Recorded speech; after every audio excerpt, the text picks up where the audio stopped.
Return of the Jedi turns 40 years old this week, and that calls for a celebration. The third film in the original Star Wars trilogy came out on May 25th, 1983, marking the end of a 6-year journey for audiences at the time. Return of the Jedi had the monumental task of following up one of the most incredible sequels to this day, but also one that threw curveballs at the story in the best way possible. I am your father. As the final chapter in the trilogy, Return of the Jedi faced the challenge of not only continuing the story of beloved characters like Luke, Leia, Han, and Lando, but also meeting the sky-high expectations set by its predecessors. To this day, many fans still regard The Empire Strikes Back as their favorite Star Wars movie, so how could you follow up such an impressive film? The story could truly go anywhere, and lots of possibilities were considered before landing on the final product. And when I say different, I mean that there was some really weird shit going on here. Like how at some point, the idea of Luke taking his father's helmet and declaring himself as Darth Vader was a genuine possibility. Imagine that being the end of Luke's journey in the original trilogy. But despite all the obstacles and outlandish ideas, 40 years ago this week, the Star Wars saga released the perfect finale to the tale of the Rebel Alliance versus the Galactic Empire, forever changing Star Wars as we know it. And all these years later, Return of the Jedi still impacts and influences all the stories we've gotten from a galaxy far, far away. From the way it opened doors for major themes we now see across the entire franchise, to introducing glup shittos that will have us pointing at our screens no matter how many times they have shown up in other Star Wars media. Return of the Jedi truly changed Star Wars in so many ways. So in today's video, I wanted to discuss exactly that, and I have compiled a list of themes, characters, species, behind the scenes facts, and so much more that impacted other stories in the franchise and opened the doors for 40 years of storytelling that followed. This is a series I've been wanting to do on the channel for a while now, so I thought what better way than to start with Return of the Jedi on the week of its 40th anniversary.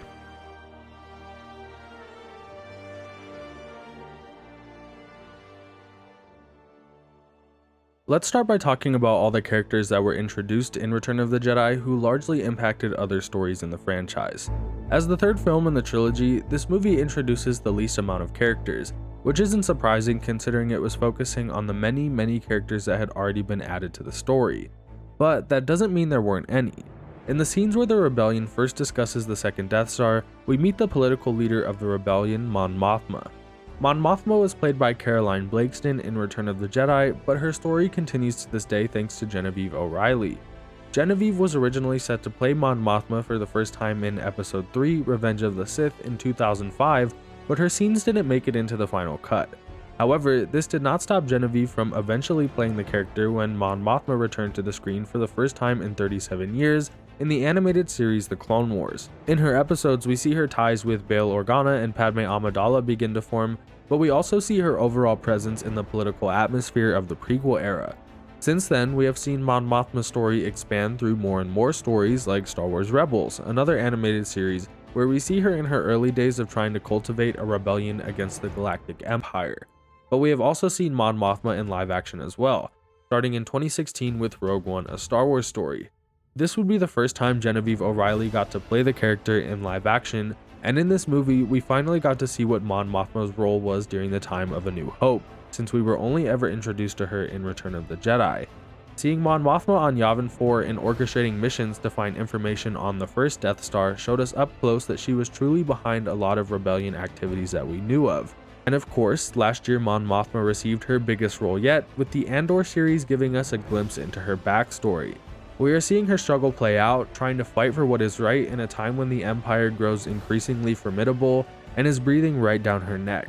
Mon Mothma will appear in Andor once again in Season 2 next year, and she will also have a role in the upcoming Ahsoka series coming August 23rd. This will be the first time we get to see Mon Mothma as Chancellor of the New Republic on screen, which we know of because of the many novels and comics she has appeared in since the introduction of her character. Mon Mothma may have had more of a behind-the-curtain role in Star Wars, but she is without a doubt one of the most important characters in the overall story.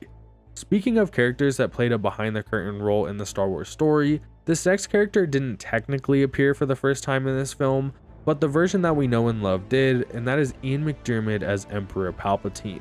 In the original cut of The Empire Strikes Back, we do see a hologram of Emperor Palpatine, but the character was physically played by Marjorie Eaton and voiced by Clive Revill. In 1997, Ian McDiarmid would be placed into the scene instead, but Return of the Jedi was the first time audiences saw his iconic performance as Emperor Palpatine in 1983. Ian McDiarmid would then go on to reprise his role in 1999 with the Star Wars prequels, with his presence growing more and more in each film. Ian McDiarmid provides an even more impressive performance in those films, essentially playing two different roles. We get to see his political side as Chancellor Palpatine, but his Sith alter ego Darth Sidious on full display as well, as he orchestrates both sides of the war, leading the Jedi to their eventual downfall. We also see Palpatine slowly manipulate Anakin Skywalker into turning to the dark side and eventually becoming his apprentice as Darth Vader. Palpatine's role has greatly expanded outside of the original 6 films too, with the character coming back to life in 2019's The Rise of Skywalker with cloning technology. But we also see the character pop up in other stories like The Clone Wars, The Bad Batch, Star Wars Rebels, Obi-Wan Kenobi, and just feeling his overall presence within the era's storyline, aka fucking over any person remotely attached to the Skywalkers. Emperor Palpatine is without a doubt the main villain of the Star Wars franchise, and it was great to see him appear in the flesh for the first time in Return of the Jedi. This next character is in a similar situation where he did make his on-screen debut in Return of the Jedi, but because of special editions, it is somewhat complicated. Jabba the Hutt, aka the gigantic, slimy, slug-looking thing that keeps Han Solo as a wall decoration, was originally supposed to make an appearance in the very first Star Wars film in 1977. Jabba was originally a human, played by Declan Mulholland, and he had a scene with Han Solo that would be cut from the initial release. But in 1997, the scene would be added back in, but this time with the CGI version of Jabba the Hutt placed over Mulholland. This scene really helped set up the entire conflict with Han and Jabba that would eventually lead to him being frozen in carbonite, so it makes total sense why it would be added in after the fact.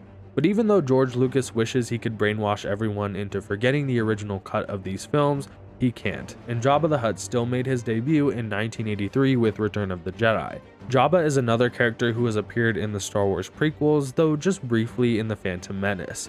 And with him being the overall ruler of Tatooine, or Daimyo as Boba Fett calls it in his series, his presence is felt throughout, considering we visit Tatooine all the time. Jabba also appears in the Clone Wars animated series and the original 2008 Clone Wars movie, where not only Jabba but the Hutts as a species are greatly expanded on. It's in the Clone Wars that we learn of Jabba the Hutt's son, Rhoda the Hutt, giving us a look at what a baby Hutt would look and act like. But we also see characters like Zero the Hutt, giving us a look at all the different appearances of the species. We meet even more of Jabba the Hutt's family members when we meet his 2 cousins in the Book of Boba Fett, looking to claim their inheritance on Jabba's palace. We are even seeing the Hutts at the height of their power in the High Republic Initiative, with the species totally dominating the criminal activities in the era. It's wild to see that 200 years before the Phantom Menace, the Hutts completely ruled Ryloth in the era of the High Republic. Speaking of Ryloth, this next character has made a huge impact on Star Wars, being the very first Twi'lek we've ever seen on screen, and that is Bib Fortuna. Bib Fortuna was second in command of Jabba's palace, handling all operations and serving as the chief of staff for Jabba the Hutt. We've seen Bib Fortuna in the Bad Batch, where he hires the group of clones to retrieve a Rancor named Muchi for Jabba the Hutt. In Return of the Jedi, we also see that Jabba dies by the hands of Leia Organa, and the palace as a whole is in shambles after it was infiltrated by the group of rebels. But in The Mandalorian, we learn that as Jabba's right-hand man, Bib Fortuna assumed command of the palace and ruled over Tatooine for at least 5 years, until eventually Boba Fett killed him and took his place as Daimyo. But I think the most important thing about Bib Fortuna is that he was the first Twi'lek we see in Star Wars, opening the doors for countless stories, characters, and an insane amount of lore. We even see a few more Twi'leks in Jabba's palace besides Bib Fortuna. If I had to guess, I'd say that Twi'leks are one of the most expanded on species within the Star Wars universe, with the species even being given a homeworld that has had an important role in all 3 main eras within the Star Wars franchise. We first see Ryloth playing a huge role in the Clone Wars, where the planet and its people would become the victim of a separatist invasion, and this is where we'd meet Cham Syndulla and his group of freedom fighters, where they'd have to fight alongside the Jedi to take back their planet. But this came at the cost of the Republic taking control over Ryloth, which at the time was no big deal, but as we know, the Republic fell and was replaced by the Empire, meaning Imperial occupation on Ryloth. This is where we'd see the planet in the Imperial era in series like The Bad Batch and Star Wars Rebels, and we'd see Cham Syndulla lead the Free Ryloth movement, and we'd meet his daughter Hera Syndulla, who leads the Ghost Crew. Eventually, Ryloth would gain its independence after the fall of the Empire, but the planet would show up again in the sequel era in the novel Resistance Reborn, where the Resistance would shortly hold their base in between The Last Jedi and The Rise of Skywalker. During this era, Ryloth remained independent, but still backed the Resistance, knowing the First Order would likely target their homeworld at some point. It is wild to think that there were 2 movies before Twi'leks became a thing in Star Wars, considering that nowadays they are pretty much everywhere. In every movie, TV show, comic book, and video game, you are more than likely to find at least one Twi'lek. Except in the sequel trilogy, surprisingly. They just don't seem to exist in those movies. However, we can thank literally every on-screen project in Star Wars for including them otherwise. Similar to Bib Fortuna, our next character, Admiral Ackbar, not only went on to get more of his own story told, but opened doors for his entire species to play a part within the lore of Star Wars. It's a trap! Ackbar has since appeared in the sequel trilogy, where he unfortunately was killed, but also the Clone Wars, where his homeworld Mon Cala was given a 3-episode arc. In these episodes, we are introduced to the Monarch of Mon Cala, which is being ruled over by its 82nd king in this time period. We are familiarized with their politics as well, and meet many other Mon Calamari characters like the King, Yas Collina, and Lee Char. During the Imperial reign, the Galactic Empire would conquer Mon Cala and enslave as many Mon Calamari as they could, so in response, the Mon Calamari joined the Rebel Alliance and supplied many warships like Mon Calamari cruisers, both in the Rebellion and Resistance era.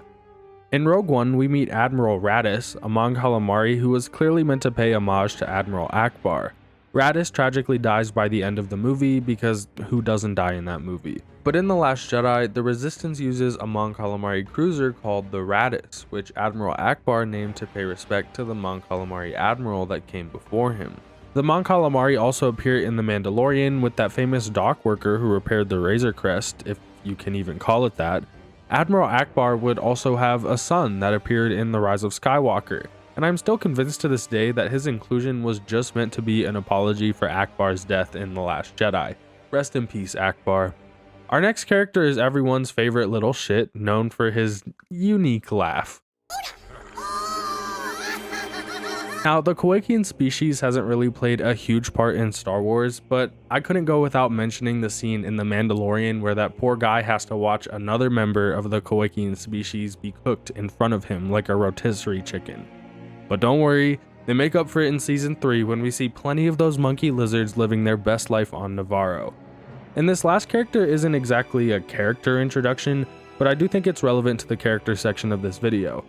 While Darth Vader has a huge presence in all 3 films and was introduced from the very first sequence in A New Hope, this movie is the very first time that we see not only who Darth Vader is under that mask, but it's also the first place where the name Anakin Skywalker was actually said. He ceased to be Anakin Skywalker and became Darth Vader. This was also brought up again when Luke confronts Vader in the movie, telling him, "I've accepted the truth that you were once Anakin Skywalker, my father." Now, much like Jabba the Hutt, this was later changed in the special editions, and the name Anakin is now mentioned in The Empire Strikes Back during the Palpatine and Vader scene. However, 1983 is still the first time audiences heard the name. Return of the Jedi also shows us our first look at Anakin Skywalker in the flesh, not only showing his extremely burnt face under the mask, but through his Force Ghost at the end of the movie. Anakin was originally portrayed by Sebastian Shaw in 1983, but in 2004, Hayden Christensen replaced him in the next set of special editions. However, Sebastian Shaw's performance as Unmasked Vader still remains as it was originally shot and included. You were right about me. Tell your sister. You were right. Return of the Jedi's portrayal of Anakin Skywalker is the perfect segue into our next topic, which is all about redemption in Star Wars. Redemption is one of the most prominent themes in the galaxy far, far away, with characters across all mediums going through redemption arcs in various ways. Redemption in Star Wars highlights the need for personal growth and that it's never too late to do the right thing or go down a better path, even for the most fallen and broken characters. The theme as a whole inspires audiences to find forgiveness, make amends, and ultimately be the best version of yourself that you can be, and this all started with the redemption of Darth Vader in Return of the Jedi. In Star Wars, we see the entire journey of the Jedi Knight Anakin Skywalker going from one of the most compassionate people in the galaxy to playing a huge part in the Jedi Order's demise. We see Anakin fall in love, but also see how that gave Palpatine a direct pathway into seducing Anakin Skywalker to the dark side. Once you start down the dark path, it will consume your entire being, and for Anakin, this was the case when he became the evil Sith Lord Darth Vader. But after 25 years of serving the Galactic Empire and remaining loyal to his master Darth Sidious, it was his compassion for his son that brought out the good in Anakin Skywalker once and for all. And though his actions were not excused, in the end, Vader did the right thing by sacrificing himself to save Luke Skywalker and defeating the Emperor, showing that the light was still in him the entire time. This powerful message went on to inspire multiple redemption-style stories within the franchise from all different perspectives. We've seen arcs similar to Vader's, like Kylo Ren in the sequel trilogy, who once trained as a Jedi Knight in Luke's academy, but ended up being seduced to the dark side and serving the First Order. We see his story play out where he ultimately chose the right path in the end, but also passes away shortly after, just like Vader, sacrificing himself so that Rey and the next generation of Jedi can live on. However, not every instance of redemption is as extreme, where a dark space wizard uses his power to oppress the entire galaxy. For example, Return of the Jedi also gives us the full redemption arc of Lando Calrissian, because as we know in The Empire Strikes Back, he had no choice but to betray Han and Leia and follow Darth Vader's orders. This ultimately led to Han Solo's capture and set a trap for Luke Skywalker to come face his father for the first time. And while the film shows us that he helped Leia and Chewbacca escape, it was Return of the Jedi that fully solidified his redemption when he became a general in the rebellion. One of my favorite types of redemption stories in Star Wars though is Imperial defectors, characters who ended up on the wrong side of the war and served a horrible government for various different reasons. One of the best examples of this is in the Battlefront 2 story campaign, where we follow the Imperial group Inferno Squad. Inferno Squad is led by Iden Versio, and they were a special forces unit who would go on important missions for the Empire. The group also consisted of two other members, Gideon Hask and Del Meeko. After the Battle of Endor and the beginning of the Empire's fall, both Iden Versio and Del Meeko could no longer stand to serve the Empire and defected once they saw the atrocities that came with Operation Cinder. The two of them then served the Rebel Alliance and the New Republic, fighting for what was right, and in this case, we actually got to see their lives continue past their redemption. Iden and Del would have a child in the future and would live all the way up until the rise of the First Order, which is a huge change of pace from being redeemed and dying instantly like Darth Vader and Kylo Ren. Another great example is Finn from the sequel trilogy, who was once a stormtrooper but eventually chose the right path when he helped Poe Dameron escape and went on to fight some of the most important resistance battles. What is especially interesting about Finn's arc is that he had never actually done anything wrong. He was kidnapped as a small child and completely brainwashed by the stormtrooper training program, but even as a stormtrooper, his worst crime was mopping the floors of Snoke's Star Destroyer. In his first battle with the First Order, we see him make a choice to never kill a single person for those bastards, and in a moment where each trooper is ordered to fire on innocent civilians, he just stands there in complete shock and horror. This specific style of redemption arc truly shows us that Finn really is one of the nicest, most empathetic and caring characters in the franchise, because his spirit always came through, even after his childhood was built to suppress that. Though Finn didn't actively do any wrong, his story still inspires people to do the right thing, even if that means unlearning all the horrible things you've been taught your whole life. Star Wars animation has also given us some fantastic redemption arcs as well, and I think Star Wars Rebels does the best job at this. We have Agent Kallus, who started off as an Imperial agent doing insanely horrible acts for them, but then went on to feed information to the rebellion using the codename Fulcrum, and eventually he became a full-on rebel fighting against the Empire. But we also see Sabine Wren, which is an interesting case because when we first meet her, you'd never really guess that she had something to be redeemed for. She was always ready to fight a Buckethead and then steal their helmet to decorate after, so it was a total shock when Season 3 reveals that in her time in the Imperial Academy, she created a weapon called the Duchess that would specifically be able to kill her own people, the Mandalorians, by using their Beskar armor against them. Sabine always thought of its creation as a challenge for herself, so she never thought it would actually be used, and as far as she knew, the weapon was completely destroyed. But when the Empire started to use it against her own people, she took charge with the help of Bo-Katan and destroyed the weapon once and for all. There are countless examples of redemption in Star Wars, and I without a doubt missed a ton, but these are some of my favorites, and specifically show the importance of doing the right thing no matter the circumstances. Shout out Return of the Jedi for introducing one of the principal themes of the Star Wars galaxy. Our next topic has to do with lightsabers, and what's funny about this one is that it was a total last-minute decision that changed the entire in-universe history of lightsabers. We all remember the first time we saw one of these elegant laser swords and the immediate desire to build your own with whatever color blade you wanted. But did you know that before Return of the Jedi, lightsabers were only supposed to be red and blue? In A New Hope and The Empire Strikes Back, we see 3 lightsabers: Darth Vader's red lightsaber, Obi-Wan's blue lightsaber, and Luke's family lightsaber, which was also blue. In The Empire Strikes Back, we see Luke lose his lightsaber in his battle against Vader, so in episode 6, he would need a new lightsaber. At the time, it was obvious that he'd have a blue lightsaber, because as George Lucas plainly put it, good guys are blue and bad guys are red. However, it was during filming of the scenes on Jabba's sail barge where it became apparent that you wouldn't be able to see Luke's blue lightsaber up against the blue sky in the background. But luckily, since Luke was already getting a new lightsaber in the film, they were able to change the color to green so that it would be more visible, and also because green just simply looked cooler than any other color.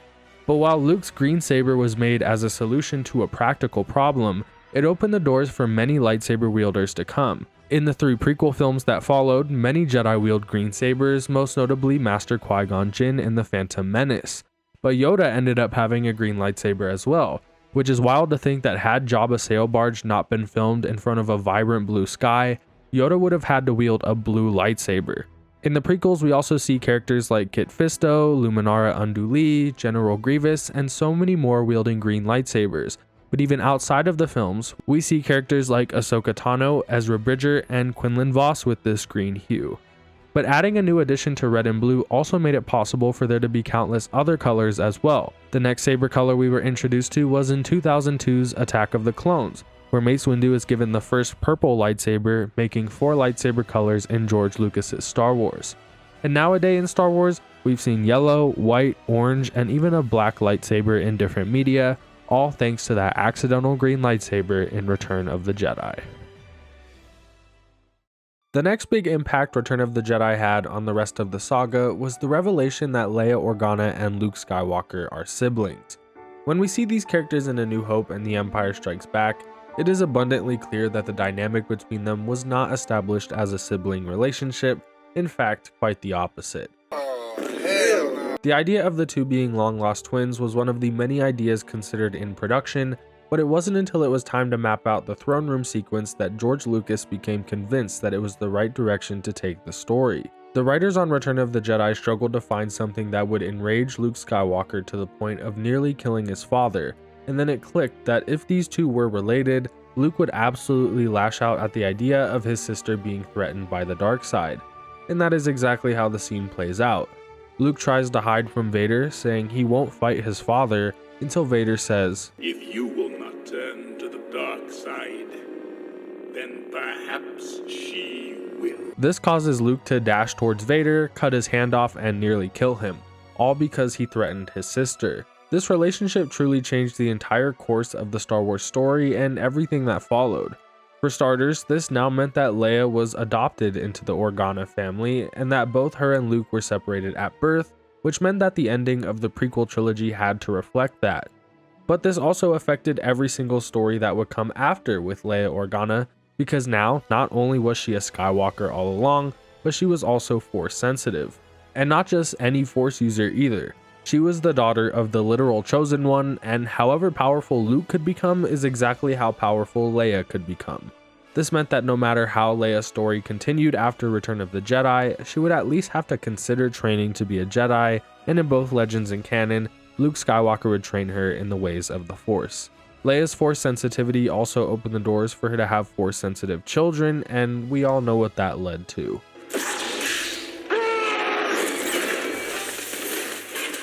This story beat would also affect the political side of Leia's story too. In the novel Bloodline by Claudia Gray, the fact that Leia is the biological daughter of Darth Vader was used against her in order to ruin her political career. But I think the most important thing that came from the Luke and Leia sibling reveal is that it truly solidified Star Wars as a family tale. Not only in the sense that the Star Wars story would have to center the Skywalker family going forward, but also in the ways that it provides commentary on the fact that family isn't always who you are related to. The truth is, Luke, Leia, Han, Lando, Chewbacca, they were all family long before any of them ended up being related by blood. This messed up dynamic between the Skywalker family shows that blood relatives aren't guaranteed to be great people, and no matter what some people may say, family members are not entitled to you or your life. It shows that what is truly important is the people you choose to surround yourself with, and how characters can find comfort and belonging from these found families. The importance of found family extends beyond the Star Wars franchise as well. It resonates with audiences by showcasing the power of human connection, empathy, and support. Found family narratives inspire people to seek meaningful relationships, reminding them that they can find love, belonging, and purpose outside of their biological families. This is one of my favorite messages from the galaxy far, far away. In this next part, I want to talk about species that were introduced in Return of the Jedi who didn't have a major character introducing them, but still made an overall impact on future Star Wars stories. In Jabba's palace, we see Luke Skywalker face a huge reptilian creature called a Rancor, which is the first one we see in Star Wars. Rancors are a species native to Dathomir that are often bred for fighting, but as we know from the Book of Boba Fett, they can be domesticated and loving towards their owners.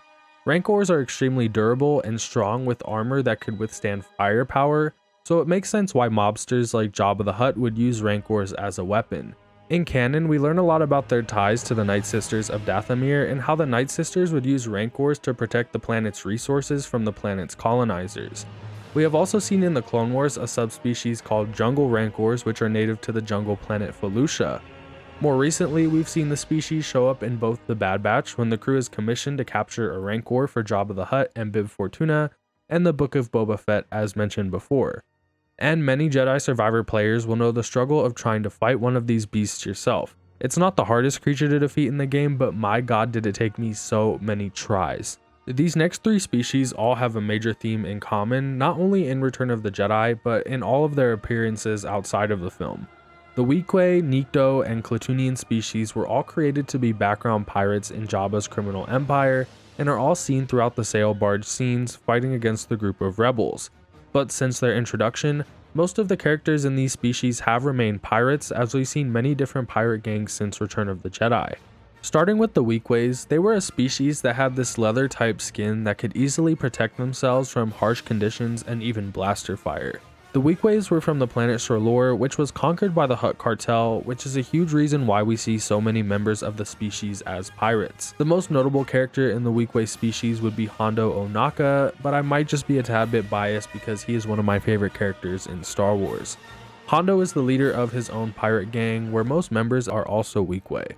Though he was a pirate, he did have many heroic moments, specifically in Star Wars Rebels, where he would end up helping the Ghost Crew and therefore the Rebel Alliance quite a few times.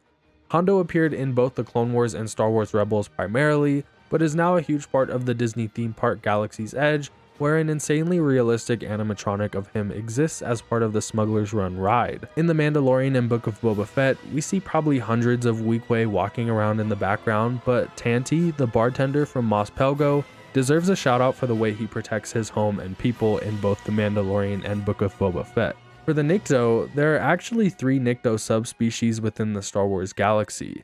The Red Nikto and the Green Nikto were both introduced in Return of the Jedi, and since then, we have seen both subspecies appear in tons of places.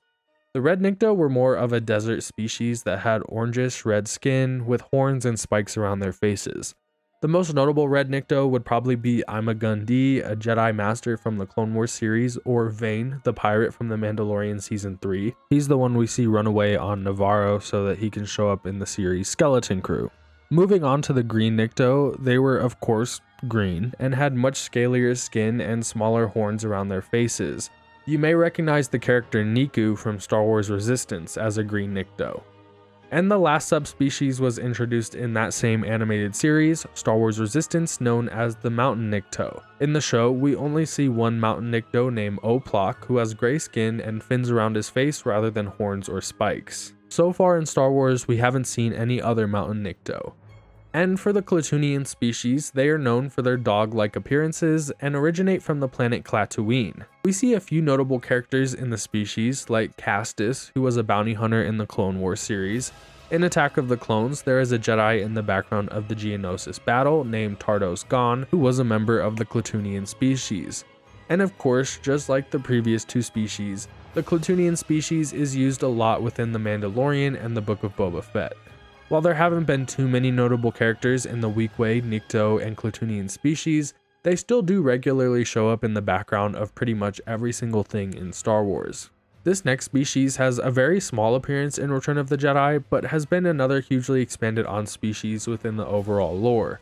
The Quarrens were another aquatic species with squid-like features and the need to breathe underwater. This species is actually native to Mon Cala, the planet we mentioned earlier as the homeworld of the Mon Calamari, where the two species have a long and complicated history with many wars and battles. In fact, a majority of the planet's history actually consisted of the two not getting along. We actually see a nod to this in The Mandalorian Season 3, where we see a Mon Calamari and Quarren in a Romeo and Juliet type of relationship, forbidden to be together but so madly in love. Though the first Quarren we see in Star Wars is from Jabba's palace, many Quarren did actually fight alongside the Mon Calamari in the Rebel Alliance. And for our final species, what would this video be if we didn't discuss the beloved Ewoks?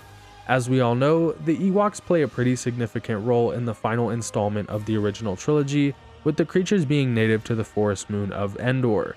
We all remember seeing the teddy bear-like fellows for the first time, and while they are insanely adorable, what makes Ewoks memorable is the fact that they can still fight against highly advanced Imperial forces with spears, slingshots, and traps that they created themselves. It truly drives home the theme in Star Wars that it doesn't matter how powerless you may seem, because there is always a way to fight back, even for the underdogs. While the Ewoks remain pretty limited to Return of the Jedi in Star Wars canon, besides the extremely terrifying Ewok hunt in Battlefront 2, I still have nightmares, the Ewoks are a part of an even bigger impact for Star Wars, and that is what I want to talk about in our next topic.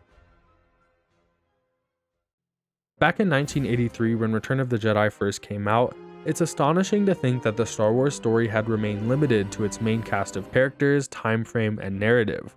What I mean by that is basically, we never saw stories that didn't center Luke, Leia, and Han. The original trilogy is set around their adventures, rightfully so, and while we see in these films how vast the Star Wars galaxy is and can be, that serves as more of a backdrop for the main character's story. But the idea of storylines existing beyond the movies was first conceptualized shortly after the release of A New Hope.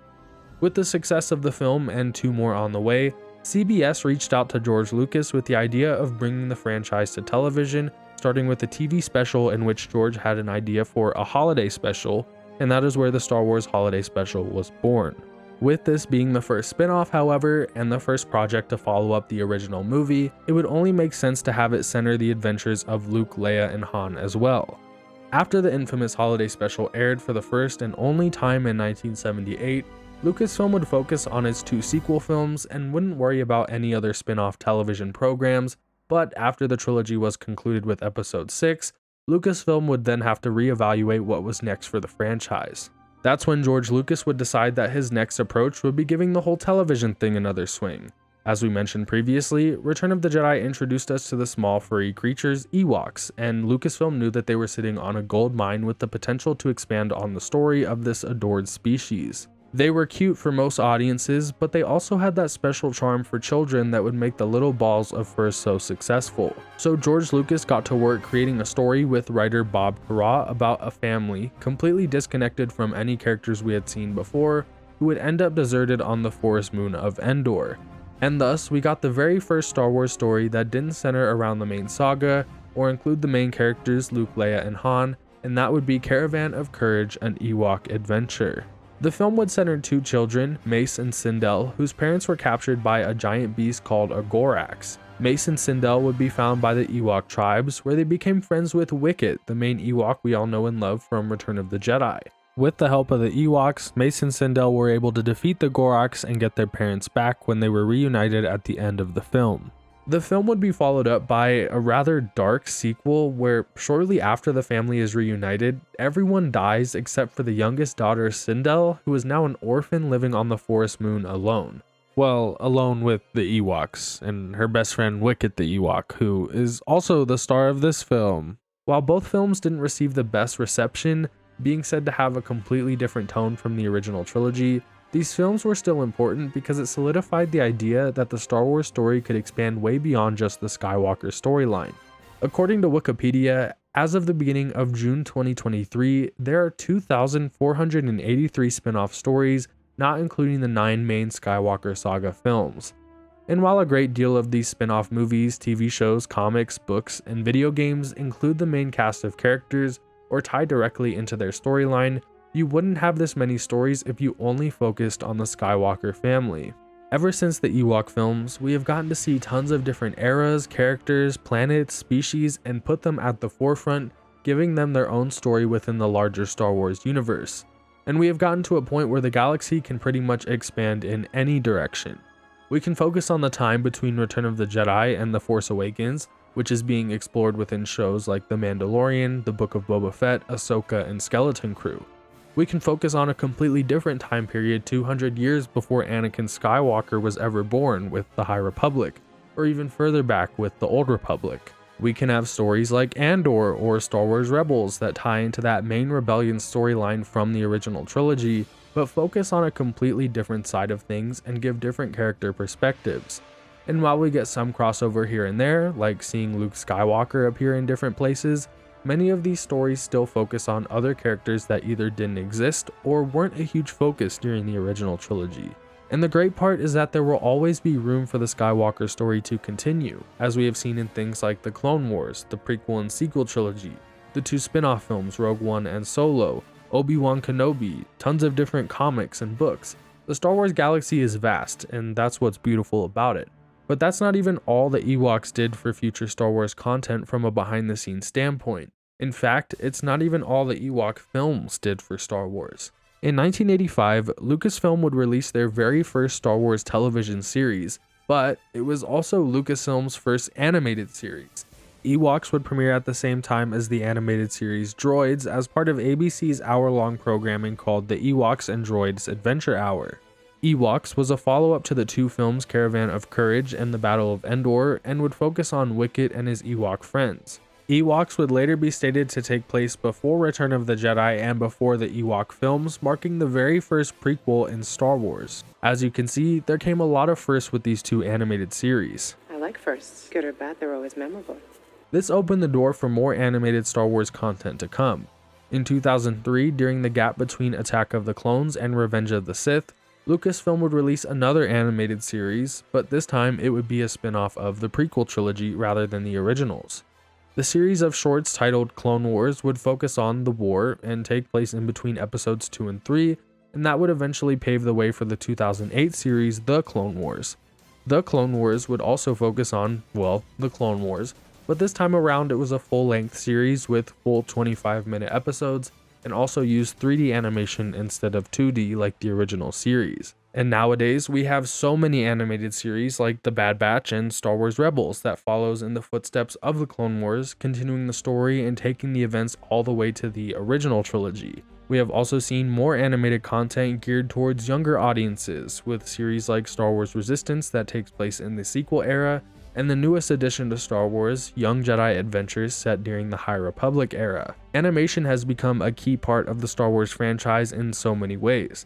The medium has been used to bring to life stories that just wouldn't be possible in live action, but has also provided us some fantastic expansion to the Star Wars story. The Clone Wars really enriches the narrative of the prequel trilogy, for example. We are able to see Anakin Skywalker's slow fall to the dark side in so much more depth, adding in so many elements that really make his transformation into Darth Vader that much more tragic. In the series, we meet the character Ahsoka Tano. Anakin's apprentice, who he had a very strong relationship with as Master and Padawan. We see them both grow together, but in the end, Ahsoka leaves the Jedi Order after feeling betrayed when she was falsely accused of a horrendous crime she didn't commit. Ahsoka leaving the Order really affected Anakin and is one of the many layers the Clone Wars adds to his very slow fall into darkness. But Ahsoka herself has now been intertwined into the events of Revenge of the Sith, with the Clone Wars showing us where she was during Order 66 and the fall of the Jedi in an insanely tragic ending. Ahsoka then appeared in the series Star Wars Rebels, where she faced her old master in one of the best duels in the entire franchise. But now, Ahsoka is one of the many characters who made the jump to live action from animation, with her character being an essential part of the Mandalorian series timeline. It all started in Season 2 of The Mandalorian, when Din Djarin is looking for a Jedi to train his foundling Grogu, and he comes across Ahsoka Tano in his journey. He then encounters her again in the Book of Boba Fett, where we finally get to see Ahsoka and Luke Skywalker meet for the very first time. Flash forward to just a few months from now, and Ahsoka will have her very own live-action series as part of the Mandalorian timeline. Not only will the series continue Ahsoka's adventures, but the series will also act as a sequel to Star Wars Rebels, with characters like Sabine, Hera, Chopper, Ezra, and Grand Admiral Thrawn making the jump to live action as well. The animated side of Star Wars can no longer be ignored if you want to continue watching live action Star Wars, and it's absolutely wild that Star Wars animation all started because of those furry little creatures in Return of the Jedi. In Return of the Jedi, I'd argue that the biggest event to happen in the film is the Battle of Endor. It is the battle that finally gave the Rebel Alliance the upper hand and began the downfall of the Galactic Empire. We see in the film that it all starts when the Alliance learns that the forest moon of Endor is being used to construct the second Death Star, and that Palpatine would be overseeing the last stages of production on the superweapon. Of course, it's revealed that this was all just an elaborate plan by Emperor Palpatine to lure Luke Skywalker in and the Rebel Alliance with him.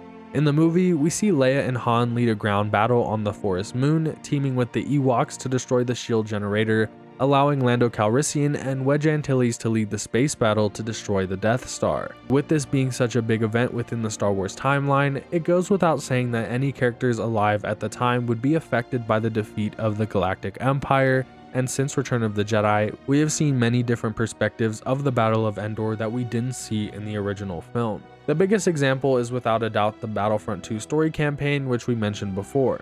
The beginning of the campaign focuses on Inferno Squad during the Battle of Endor and the years after. In Battlefront 2, we literally get to see the battle from a different perspective, as we see Admiral Garrick Versio watching from a nearby ship, and we see the moment where Vader's Star Destroyer nosedives into the Death Star. Admiral Versio then deploys the Inferno Squad, led by his daughter Iden Versio, to the forest moon of Endor, where we see the Death Star explode from their perspective on the ground.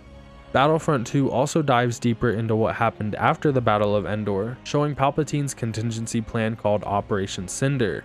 Operation Cinder was Palpatine's punishment for the Galactic Empire for not being able to prevent his death, which targeted key planets to the Empire with intense orbital strikes.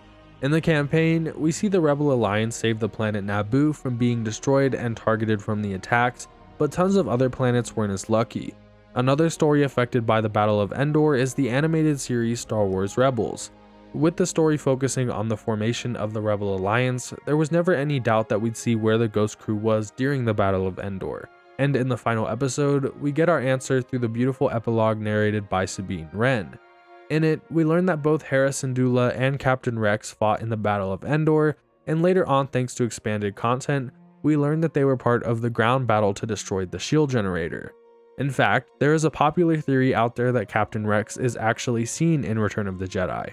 In the film, there is a background character named Nick Sant, who had a white beard very similar to the one Rex sports in Star Wars Rebels. Later on, we see Nick Sant wearing Stormtrooper armor, going undercover as a Stormtrooper, which we see Rex do in Star Wars Rebels as well. The theory is that Nick Sant is Captain Rex, and Dave Filoni supports this theory himself. Obviously, Captain Rex didn't exist at the time, so it wasn't the original intention for Nick Sant to be Rex. However, many fans would like to see a full-on retcon. Dave Filoni says that he purposely left it open-ended in the end, though he toyed with the idea of fully retconning the character in Star Wars Rebels. However, in both Galaxy of Adventures and a few children's picture books, Captain Rex replaces Nick Sant in some of the shots that the character was originally in, and you can tell because the new version of the character wears Rex's armor on his arms. While it is still technically up for interpretation, it is still pretty clear what certain stories and creators have implied. In Star Wars, we continue to see the aftermath of the Battle of Endor in both Legends and canon, with stories like Heir to the Empire, The Mandalorian, and more exploring the years after. The Battle of Endor may have just been one small part of the 6th movie in the franchise, but it has continued to affect stories across the entire Star Wars galaxy. For our final topic, I want to do a lightning round of things that were seen in Return of the Jedi, whether it was the first time a power was used, or the first time we saw a certain vehicle, trooper variant, you name it. For starters, Return of the Jedi is the first time we see a Royal Guard in the Star Wars universe. Royal Guards are the crimson-colored bodyguards we see throughout the galaxy, primarily protecting Emperor Palpatine himself. In the sequel trilogy, Supreme Leader Snoke has similar red guards called the Praetorian Guards, who are also highly trained and loyal to their leader. We later see the Praetorian Guards in The Mandalorian Season 3 alongside Moff Gideon. While it hasn't been outright confirmed, it is pretty obvious that the Royal Guards are the inspiration for the Praetorian Guards both in universe and out. Our next power is also related to Emperor Palpatine, and that is Force Lightning being used for the first time. In the final battle, we see Emperor Palpatine shooting lightning out of his hands and onto Luke Skywalker, marking the very first time we'd ever seen this ability that was exclusive to the dark side. In Star Wars, we've now seen characters like Count Dooku and Supreme Leader Snoke using the power against their own enemies, and we've also seen that Force Lightning can be deflected by lightsabers or counter Force attacks. In Revenge of the Sith, we see that Emperor Palpatine gets his extremely pale and burnt skin from Mace Windu, deflecting his own Force Lightning back at him. In Return of the Jedi, we are also introduced to a new Stormtrooper variant, the Scout Troopers. Scout Troopers specialize in scouting areas out, looking for any possible enemies or attacks, like at the shield generator on the forest moon of Endor. These troopers are known for their different look to a typical Stormtrooper, with a visor on their helmets and a slicker look to the whole thing.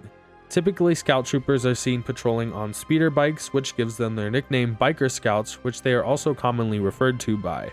Speaking of speeder bikes, Return of the Jedi is the first time we also see speeder bikes in Star Wars. While these aren't the first speeder vehicles we see in the franchise, as we saw Luke driving one in A New Hope, this is the first time that we saw this specific design that resembles a motorcycle or a bike. In Return of the Jedi, we get the iconic sequence of Luke and Leia being chased by biker scouts on the forest moon, and since then, we've seen even more iconic sequences using the same style speeder bikes. In Attack of the Clones, we see Anakin Skywalker flying through the sands of Tatooine to get to his mother on this same type of bike, which led to some really gorgeous shots and a powerful moment within the movie. We also see these bikes in The Mandalorian and the Book of Boba Fett, and for the last thing, a bit earlier we talked about Jabba the Hutt and all the events that took place at his palace, but we never really talked about how the palace as a whole impacted other content. We see Jabba's palace in the Clone Wars film and 8 different episodes of the series, and most recently we see Boba Fett take it over in his own series, The Book of Boba Fett, which he still resides in as far as we know. While that place may have seemed like a total hellhole, it is fun to see it appear in other places. All in all, it's safe to say that Return of the Jedi is one of the most influential pieces of Star Wars media. Episode 6 not only delivers a fantastic conclusion to the beloved original trilogy, but it left us with so many different opportunities and avenues to explore in the 40 years that followed. Return of the Jedi has always been my favorite Star Wars movie, and I love to see all the ways it has expanded in the last 40 years. Here is to 40 more years of Return of the Jedi. Thank you so much for watching another one of my video essays. If you like this video, make sure to stick around for more, as I plan to make a video like this for every Star Wars film. But I also have a ton of other video essays on my channel if you want to check those out. You can follow me on Twitter at SWEAustin0 and Instagram at SWEAustin if you want to see more from me. And until next time, may the Force be with you always, and SWE out.